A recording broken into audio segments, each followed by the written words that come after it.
Today, we are undertaking a deep dive into an issue that is often silent, incredibly pervasive, and deadly serious. We're talking about male depression. That's right.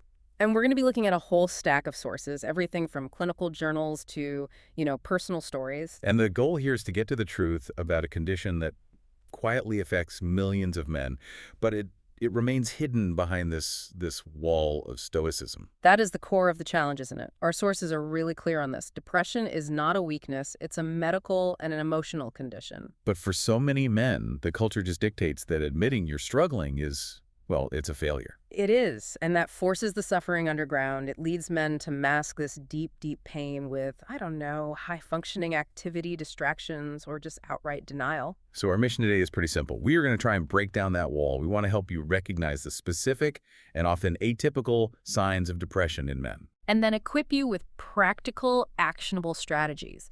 We're moving past the general advice and getting straight to the tools that can actually help. It's time to move beyond that idea that just enduring is the only option. That stoic mask, it comes at a crushing cost. It really does. Okay, let's unpack this. Let's start with the recognition problem.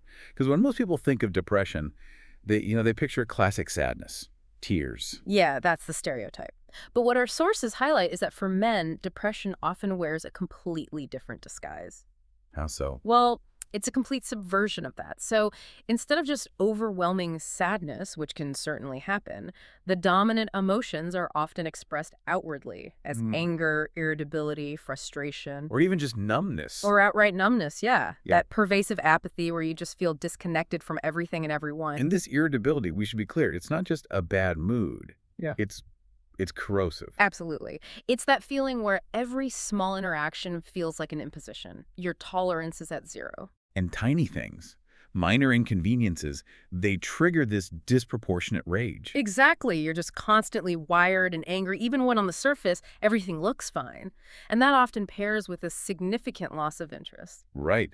Hobbies you used to love, sports, things you lived for. They just vanish, replaced by sort of an empty void. You're there physically, but emotionally, you've completely checked out. We also see the physical signs, don't we? The things that are so easy to just dismiss as stress. Oh, definitely. Like disruptions in sleep. You either can't fall asleep or you wake up feeling exhausted after 10 hours. And maybe the most defining one, that profound loss of motivation. Where making even a small decision like what to have for dinner feels like climbing a mountain. To make that tangible, let's talk about the story of Michael. He was a subject in some of the research we looked at. He's 40, successful, but he was facing this huge career disruption. And that's when he started feeling that internal chaos, the anxiety, the lack of motivation. Yes, but the crucial detail here is the gap between how he felt inside and how he looked on the outside. He was still showing up. Yeah. Still going to family events, checking emails, maintaining that facade of control. Exactly. He looked fine to everyone, but inside he felt completely isolated and just in despair. He was convinced he had to weather that storm all by himself. And that gap, that's where the silence becomes so dangerous, isn't it? It is, because the sheer effort it takes just to maintain that facade, it exhausts the very reserves you need for actual recovery. So that brings us to the first big turning point, awareness. We have to really tackle this idea that recognizing the problem equals weakness. Absolutely. The very first step is just naming it. Recognizing that the intense irritability or that chronic numbness isn't a character flaw. It's a symptom of a treatable condition. That's where the whole narrative has to shift. It's everything. So if the message you've always heard is suck it up, how do you reframe that moment of asking for help?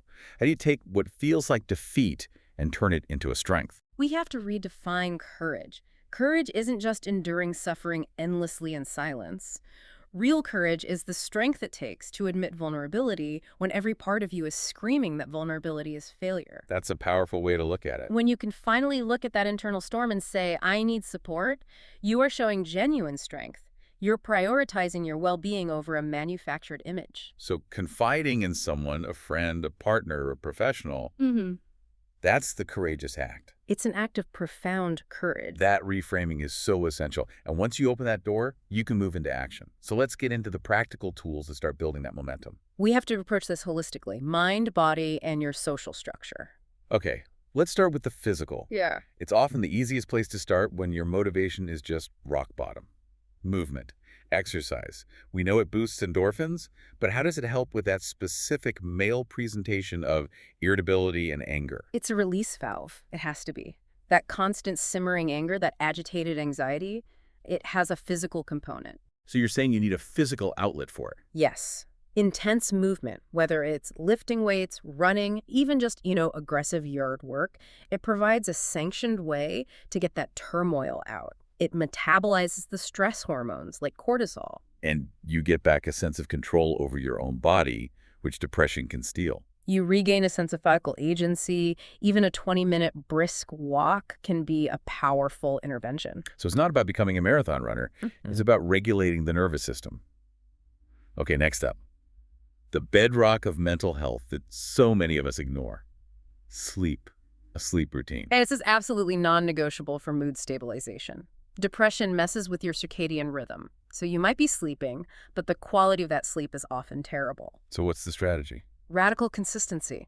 Going to bed and waking up at the exact same time every single day, weekends included. Even on weekends. Especially on weekends. It resets your internal clock, and that helps regulate the neurotransmitters you need for mood, for concentration, for emotional control. Okay, and on the cognitive side, for guys who might resist talking, the sources really recommend journaling. Now, that can sound a bit trite, but why is it so critical? Because depression often feels like this constant swirling noise in your head, just unorganized thoughts, criticisms, fears. Total mess. Total mess. And if a man struggles to articulate that out loud, writing gives him a private space to externalize it. You're taking the chaos from inside your head and making it external, finite, and tangible on a page. So you don't have to write a novel. No, not at all. Just list things. Facts, emotions, what you're afraid of. It helps organize that mental landscape, and it makes problems feel solvable instead of just overwhelming. Making the problem finite. Yeah. I like that. Now, let's talk about external support, professional help. The sources really emphasize things like CBT, cognitive behavioral therapy. For anyone skeptical, what is it and why does it work so well here? Well, CBT isn't just talk therapy. It's very structured. It's goal-oriented. It helps you identify and then challenge the destructive thought patterns. That internal narrative that says, I have to be in control or I should never need help. So it gives you concrete tools. Exactly. For men dealing with shame and anger, it teaches you to recognize the triggers for that irritability, and then it helps you replace those immediate aggressive reactions with more balanced, constructive responses. It's very practical. It's more about problem solving in the present than digging into the past. Yes, which can really appeal to that practical mindset. It's about regaining mastery over your emotional responses right now. Regaining mastery. That's a motivating idea. And what about support groups? What's the unique benefit of talking to other men who just get it? Isolation is fuel for depression. When you feel like you are the only one, like you're uniquely flawed, the shame just gets more intense. But in a support group. It instantly provides validation. You realize the anger, the numbness, the burnout. These are shared experiences. It normalizes the condition, it builds community, and maybe most importantly, it reduces the burden of feeling like you have to carry it all alone. That focus on momentum through small steps feels critical. We always look for the big fix, but recovery is incremental, isn't it? It is entirely incremental. The key is always consistency over intensity. You're just building habits that reinforce the structure that depression tries to tear down. Did I get out of bed on time? Did I drink a glass of water? Yes. Did you set one necessary boundary at work today? These tiny victories are the building blocks. They create positive feedback loops that pull you forward. Here's where it gets really interesting. Even when guys start doing these things, they're exercising, they're journaling, they often hit this massive wall. And that wall is fueled by internal shame and guilt. That's the final boss of recovery, isn't it? Shame. That little voice whispering, I shouldn't have failed. I should be stronger than this. And it's a paralyzing force because it frames the condition as a moral failure, not a health issue. As long as you feel that shame, you're fighting the condition with self-criticism, which just makes the depression worse. So you need a complete mindset replacement. How do you move from shame to acceptance without, just giving up? Acceptance is not surrender. That is the key distinction. It's acknowledging the reality of what's happening right now, but without judgment. So shame says, I'm broken. What does acceptance say? Acceptance says, I am experiencing a serious health challenge right now, and that does not define my inherent value. And we actually have a kind of mantra for this drawn from the sources for you to use when that guilt creeps in. We do, and it's something you can repeat internally. It's this: I am experiencing this, and it does not define my worth or my ability. I am taking action step by step, and that is sufficient for today. That is liberating. Yeah. It removes that moral weight, right? It lets you use your energy for the actual work of recovery, not for beating yourself up. That's the entire framework. Healing is entirely possible. It just requires patience, the courage to be vulnerable, and the willingness to ask for help when you need it. The data, the stories, they all confirm it. You can recover your motivation, you can reclaim your interests, and rebuild a richer, more connected life. And just by engaging with this, by listening to this deep dive, you are already starting. You are learning the tools. That effort alone is the beginning of the pivot. You are not alone in this fight. The effort you put in today to understand this stuff is an investment your future self will look back on with profound gratitude. So remember that quiet strength. Embrace the awareness and put these practical tools, the movement, the routine, the cognitive reframing into action. You are so much stronger than the mask you wear. See you in the next episode, brother.